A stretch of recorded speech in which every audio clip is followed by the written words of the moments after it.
Pour aspirin with fabric softener. These two products work wonderfully together, and you'll stop wasting money on something you can make for half the price. To make it happen, here's what you need to do. Take 3 aspirin tablets.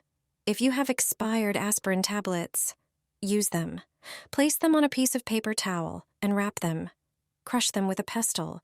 Pour the aspirin powder into a large container and add 2 cups of hot water. Dissolve the powder in water.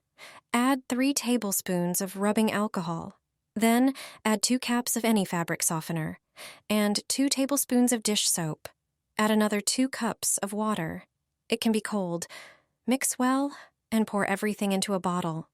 I used an empty bottle from fabric softener. Make a hole in the cap with a wine opener. This will make it easier to use this liquid. You can also transfer the liquid to a bottle with a sprayer. Here's the best product for cleaning floors. If you have dirty panels, use it. This liquid removes stains and dirt. It disinfects the floor surfaces. At the same time, it smells nice, but its scent repels insects.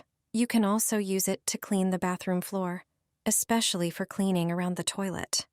You can use it in any room and enjoy a clean, shiny floor.